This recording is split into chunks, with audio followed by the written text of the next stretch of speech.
research proposal is an outline of your research. In other words, it gives an understanding, a window, what you are planning to do as part of the research. And first of all, your research proposal has to be convincing. Then only the research can be carried on, right? So you must write an effective outline of a research in a systematic order. Um, so that's what is a research proposal is all about. So first of all, what one has to do is, whenever you are planning to take out a research, you have to decide a broad area within the domain of your research. For instance, you are a international relations student. So per se, if you are a international politics students, where you can pick up a topic related to theory or any implication of the theory on any of the topics, right? But if you are a West Asian studies student or South Asian studies student, then you can do a comparative study of a topic within that area vis-a-vis with that of other, or you can take up an entirely a topic within that area and do it. For instance, when I started doing my PhD, my broad theme within the domain of West Asian studies was looking at state foundation and conflicts in Iraq. So that's what was my area. And then then I ventured on further and explored it further. Then I fine tuned it. So you need to first of all decide the broad area of topic. What you want to work upon. Then you need to put down your ideas in about a page. You should. I mean, we have a lot of ideas in our brain, but those ideas have to get fructified. So they start getting fructified when you put it on the page. Okay. If you say that no, I have a lot of ideas in my brain, so I'll work on a research proposal. No, it doesn't work like that.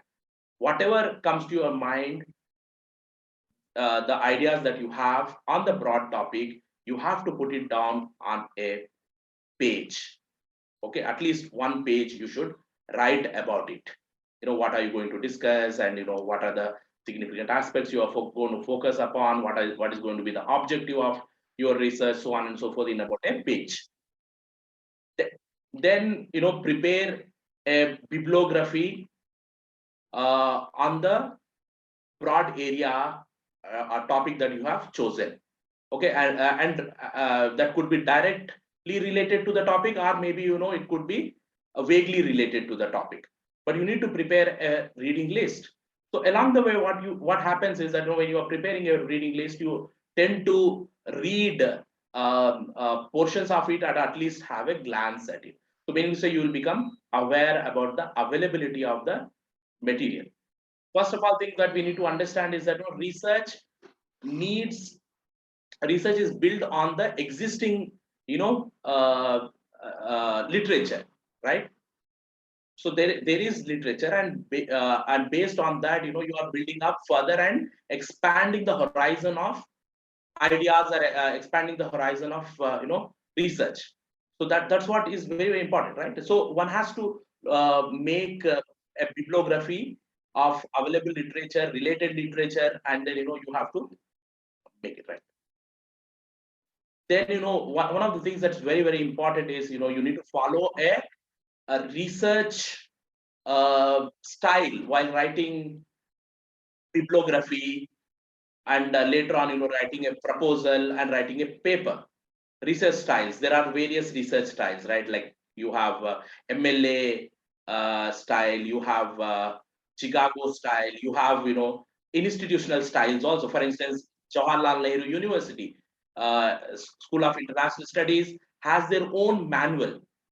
It's a wonderfully written, easy go manual. And in fact, if CSPS doesn't have a manual of their own. You can refer to SIS manual to start with.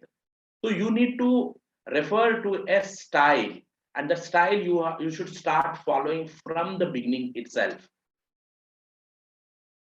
Don't ever compromise on the ethics of research. What are the ethics of research? First and foremost is don't ever present others' work as yours. Okay, others have worked on it, so you cannot copy and say that no, this is my work. Shouldn't. Instead of that, what you should do is you should quote them. You should paraphrase if you are taking their literature, right?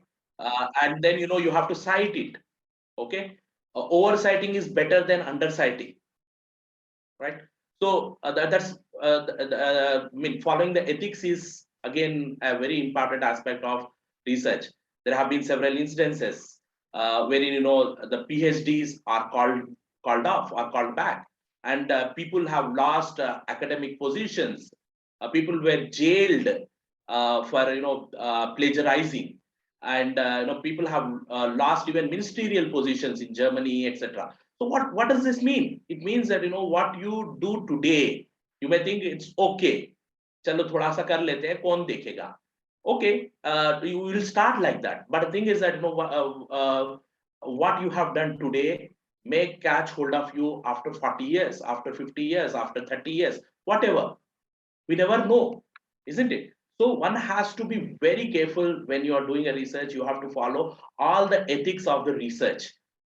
Primary ethics of the research is don't ever put forward others' work as yours,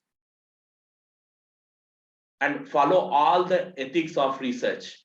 That's again very important aspect. Then meet the supervisor. It could be supervisor, it could be mentor, or whosoever it is. Meet him. So why did I say this? I mean, I'm saying meet the supervisor much later. Okay, you are writing a page, you are writing a bibliography, you're following all the ethics of research, you're following a style, and you are writing down something and then going and meeting your supervisor or a mentor, right? It serves two purposes. A is that it shows that you are prepared. In case if supervisor or a mentor wants to ask you some questions before he admits you under him or her, they'll ask you questions, so you will be comfortable to answer them, right? Because you have done fair amount of background work. Number two is that when you go with a preparation, you're convincing the supervisor slash mentor that you're serious towards the studies, serious towards the research, right? Generally, supervisors or mentors prefer those students who are sincere towards their work. If you go all the ideas in your brain and go and meet the supervisor, you're not putting forward a serious personality in front of the teacher. You end up cutting a sorry affair, and many of the things that you want to tell to the supervisor in the limited time, you won't be able to. So if you do all the homework and go, then it will really help you. And then take the inputs of the supervisor, incorporate them, and then follow a structure while writing a synopsis or research proposal. So there is a structure that has to be followed for writing a research proposal. So let us now look at what is the structure. So there are two research proposals that have picked up. Two are little different in their own ways. So one is a research proposal slash synopsis, which under my mentorship, a few of my students have prepared. So I thought, let me show this to you people. And second one is a research project proposal submitted to UGC by one of my friends. So these two things that I want to show, and I want to discuss the various aspects of the synopsis and the research project. The first thing is that title page. So every institution has their own different kinds of a title page. So you need to look at that. So they have a title page, that format you can follow, or else uh, um before you, research projects, dissertations, theses, where must have been submitted to the educational institution or to the university, right? Consult them. They might be available in the library or in the e-format. They might be available on their website. So refer them and see that what is acceptable, what kind of a model has to be followed, and what should be included, what should not be included in the title page, right? So that's the that's one thing that you can do it. And then you have to write an introduction for the synopsis. So again, it differs. Some institutions may ask you to write the introduction in about 1.5 page, 2 pages. Some say, okay, you can write up to 5 to 6 pages, whatever, as per the need of the institution. You have to check their requirement, and according to that, you need to write your introduction. What is an introduction? Introduction is nothing but introducing your research, right? So you are explaining what all you are going to discuss, what are you going to highlight as part of your research, briefly, right? So that's part, the first thing, title, and then you have to write the introduction. So you can see this, here there is introduction that is written. Then keywords. In some of the institutions, they may ask you to write down the keywords that you have used as part of your introduction, isn't it? So these keywords, maybe 4 or 5 keywords you have to write. That shows to the examiner, that okay, these are the key aspects, on which the introduction is written. So it will make their job easier. End of the day, one thing that we need to understand is that we are writing a research proposal not for our sake. Of course, it helps you to conduct the research, but more than that, you are writing research proposal to convince others, so that they accept, they approve your research proposal, isn't it? So you should present it in such a way that it is acceptable to them. You have to take special care related to punctuation, special care related to spellings, conceptual clarity should be there. All these aspects should be reflected in introduction. Generally what happens is, in many cases, though they have very good ideas, but they are unable to put it across in a convincing way. Particularly a lot of grammatical mistakes and so on and so forth creeps in. So one has to avoid that. So you can use various tools, or you can get it proofread. And one thing that you need to remember is that be it the synopsis, or be it the dissertation, whatever it is not written at one go. You have to write and rewrite, and you have to fine tune it. Okay. So what you write as a first draft, what you write as a final draft, there is a groundswell of difference, right? So that exercise has to start from the stage of synopsis or proposal stage onwards itself. Okay. So in introduction, you have to be very careful with all these aspects. Review of the literature, so review of the literature. See, there is literature, right, that is available on the topic that you have chosen. So you have to review it, because you are not the first person who is working on the topic. It's likely that there might be very little direct material available on the topic, but certainly there will be some material based on which you will be conducting your research, right? It could be journal articles, it could be books, it could be newspaper articles, it could be online posts, whatever. You have to review them.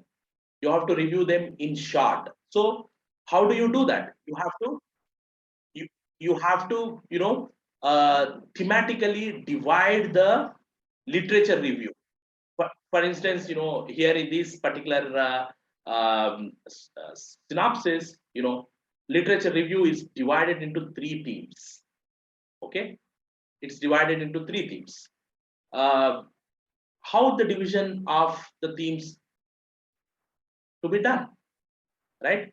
It has to be done on the basis of the questions that you are asking, or objectives of your research, on the basis of chapterization, right? So meaning to say, a division of literature review, questions slash objectives, chapterization. All these three are interlinked with each other. Okay, the headings of all these three are interlinked with each other. So one has to have that, seamless kind of a continuation when it comes to deciding the themes, deciding the chapters, and writing the questions, or putting down objectives of the research. Okay, so here there are three themes. So the first theme, see again, in a research, you need to have a theoretical base. That is very, very important. So for instance, you have per se 5 chapters.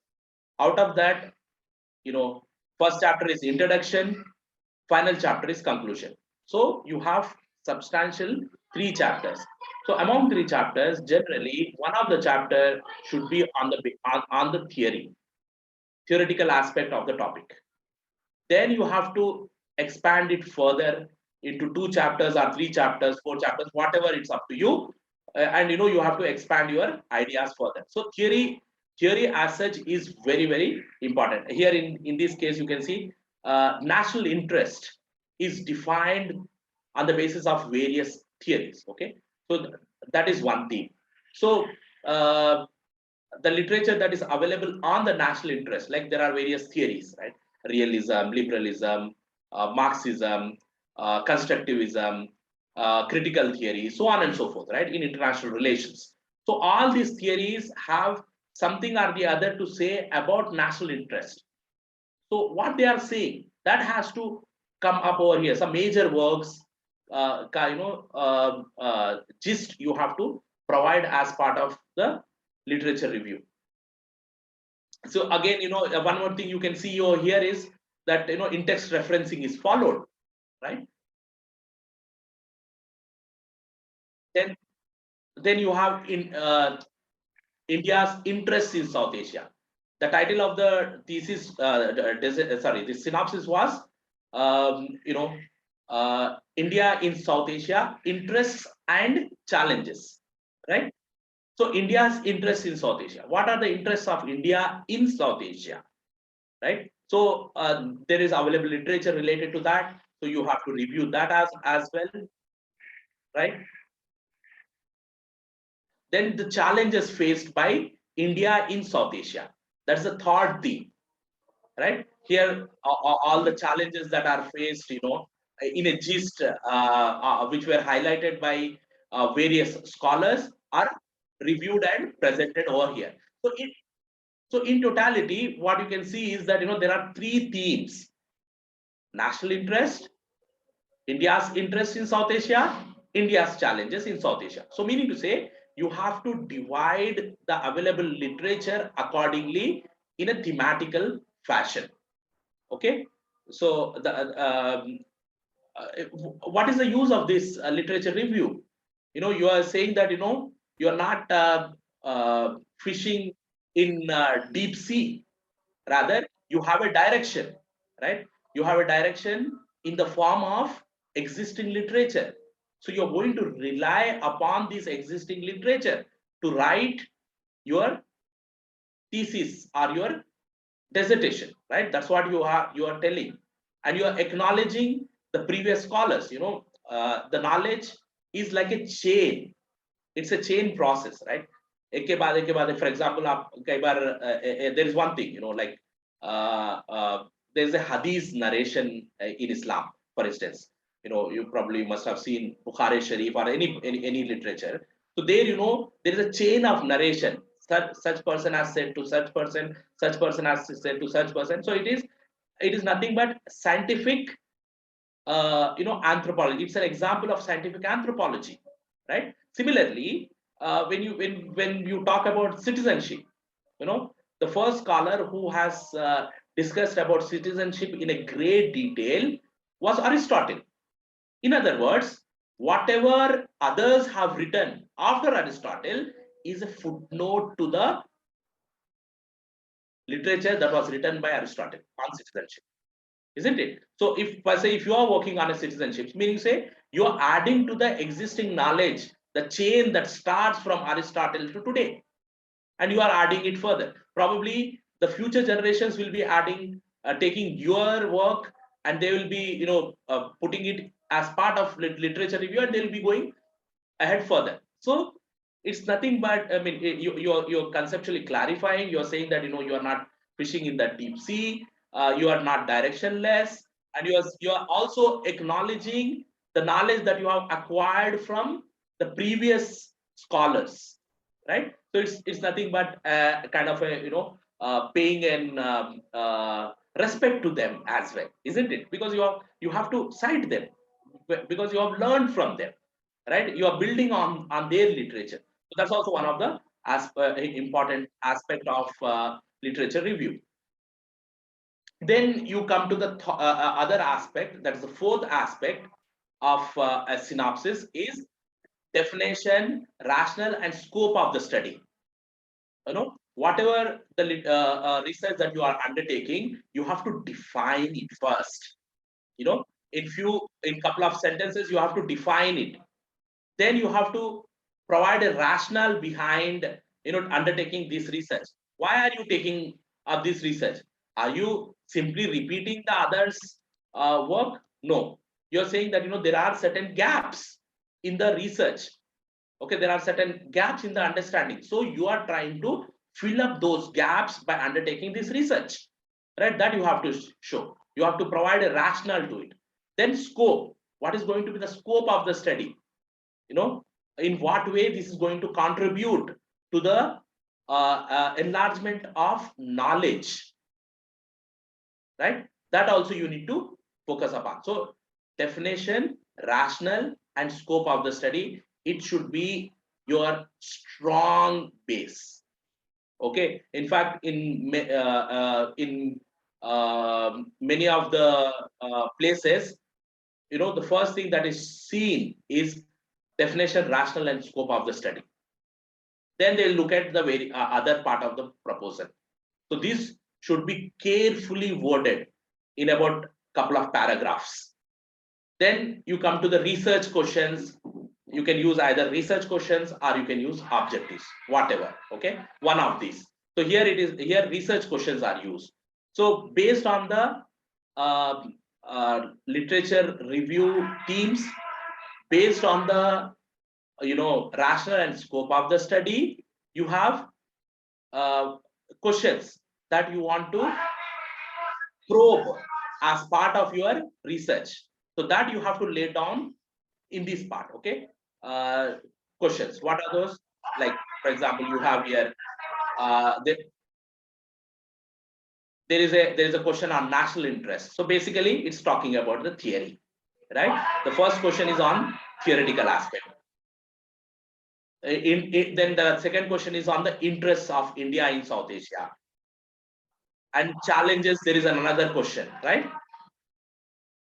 And then there are very little economic relations between India and South Asia. In fact, the immediate neighborhood is the launching pad for any great power or superpower. Unfortunately, India's neighborhood, we don't deal with it too much, deal it with much. And on the other hand, they try to extract from India rather than India benefiting from them, right? So that's an obstacle, actually speaking. So but is it an obstacle? That's the thing that we have to probe. And what is an opportunity? That also you have to probe, right? So you have to have a question on that. So this is the question. And how bilateral relations, India has bilateral relations with almost all the countries, right? related to border and various issues, right? Time to time we have, but to an extent, of course, we have settled the border issue with Sri Lanka to an extent, and then Bangladesh, some time to time it props up, and with Bhutan we have a settled border. But various other countries we have some or the other dispute on one or the other aspects. Right? Particularly we have with Pakistan and China a severe dispute, right? So this is one of the things that is keeping India occupied all the time, isn't it? So you need to have a question on this also, and is it true that you have to probe further, right? So in that way, you have 5 questions over here. So you need to have questions in your research. Hypothesis. What is an hypothesis? Hypothesis is a presupposition. It's a statement that you are making. For instance, let me take the example of which is really difficult to take, but I have to because we are going through this, right? COVID-19, where it has originated. There are various hypotheses. One hypothesis says that it has jumped from bats to human beings. The other hypothesis says it has jumped from pangolins to human beings. The other hypothesis says that it is leaked from the lab in China. The other hypothesis says no, it is artificially manufactured as a biological weapon. Okay, what is the reality? We don't know, right? But you need to have some hypothesis in order to conduct whether to prove or disprove, right? Has it jumped from animal to human being? You need to have a hypothesis, right?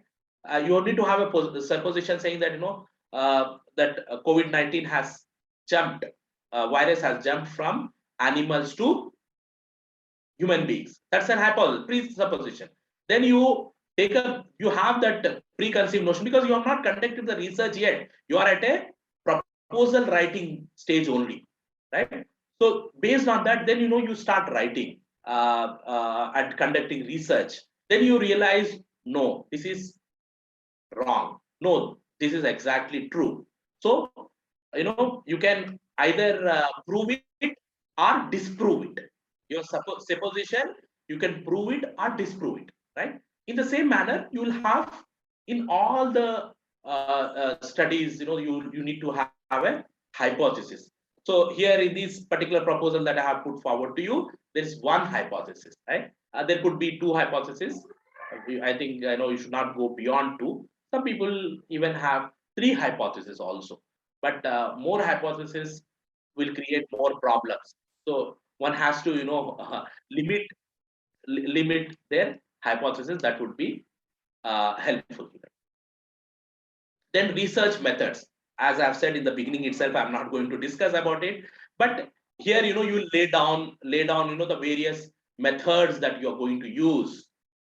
Is it going to be survey research? Is it going to be empirical study? It is going to be what? And what are your primary sources going to be? What are your secondary sources going to be?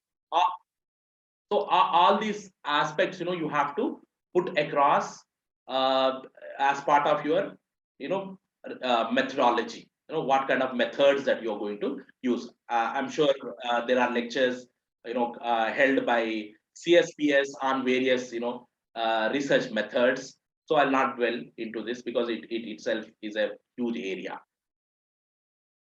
And then you need to have tentative chapterization, right? You can have tentative chapterization. So the entire research you are going to divide in a certain way. For instance, here there are 5 chapters. Chapter 1 is introduction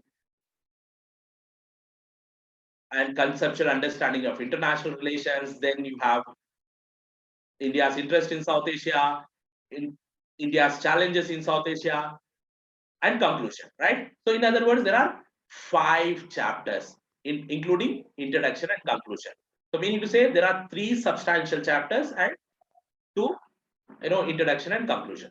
So so you need to divide up your entire research. So accordingly you are going to work on, right? So this is the plan that you have to put forward. Then there is an appendix also. In this research, what the students have done is, they have conducted face-to-face interviews with ambassadors, academicians. About 10 interviews they have conducted. All the 10 interviews they have reproduced in the appendix. So in case if you have some interviews, or if you have some very important information or documents which you want to mention, you can mention it at the end of the chapters as appendix, right? Then you have bibliography. Bibliography, because here you don't have references. Normally in a dissertation or in a thesis, you whatever you have referred, only that you have to mention at the end. But here, since it is a proposal, so you cannot have references, right? You can have bibliography. So then you need to have a exhaustive bibliography wherein there should be primary sources, there should be secondary sources. What are primary sources? Primary sources are those that could be interviews that you are going to conduct, or biographies, autobiographies, or government documents, or it could be your experiments, right? Or it could be survey researches that you hold. Okay, all these becomes primary sources, right? The secondary sources are those which are journal articles, book reviews, newspaper articles, biographies, so on and so forth, right? So your research your bibliography should contain both primary and secondary sources. Okay, so this is the entire synopsis or proposal, step by step procedure. Okay, so this is one thing, and then there are organizations like, for example, UGC or ICSSR, or maybe your own institution. Maybe they might be requiring a proposal in a certain way, so they'll give you the outline, right? So those that outline you need to follow more or less. These are the steps that I have discussed about the synopsis. Almost the same steps will be followed in a different way. थोड़ा सा उसमें फर्क होता है, little bit of difference. That's it. For example, you can see here, in this. Okay, here this is one thing. Okay, it's a UGC proposal actually, but it has changed a little bit.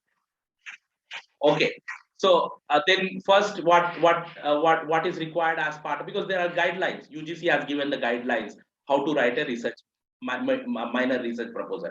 So it says first you need to list out your objectives of the research. What are your objectives? First objectives. Then conceptual framework they are asking you to write.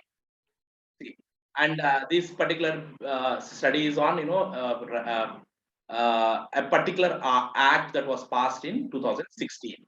So that's the thing. And then you have here hypothesis thing. See, right? So you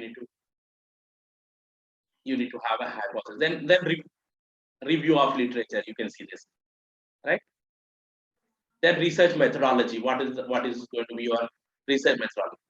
And implications, right? In a research project, generally they say what will be the implications of the research, right? Normally in a a project proposal that you give for academic institution, they don't ask for the implications, right? But when it comes to research institutions, from where you take the grants and so on and so forth, so they want to know what is going to be the implication of it, right?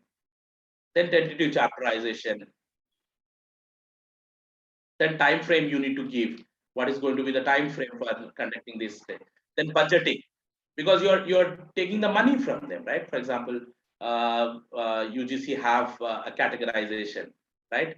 Below 10 lakhs, minor project; above 10 lakhs or above 12 lakhs, it is major project. So it's categorized like that. So what is a minor project and what is a major project? That has to fit in. So you need to list out on what all you're going to spend the money upon, right? Because you're taking the money to conduct this research, right? This thing. Then you need to have a bibliography. What is the bibliography that you are going to consult while writing the research proposal or project proposal, right? So that's the thing. So in totality, what I want to tell you is that for synopsis, the steps that you have followed in a modified way, okay, based on the guidelines that are given by the funding agency, you have to make certain changes, right? So to conclude, what I say is that systematic outline for a research is very important. Okay, it is this that goes to the screening. It is this that you present initially. It is this that you have to defend initially. Then only you will end up conducting a research. So therefore, select the topic very carefully, write a synopsis very carefully, and after that you should not have regrets, because once you get into the proposal stage and write the proposal, you cannot divorce it, you cannot give up, right? If you give up, meaning you have to give up everything and you have to start from the scratch. So while taking the step itself, you have to be very careful. And second thing is that, as I have told you, the ethics of research at any cost must be followed. If you don't follow them, they will hound you. Not today, they may now, but more than that, they may hound you in the future. And more so, there are tools available today to check the similarity index, right?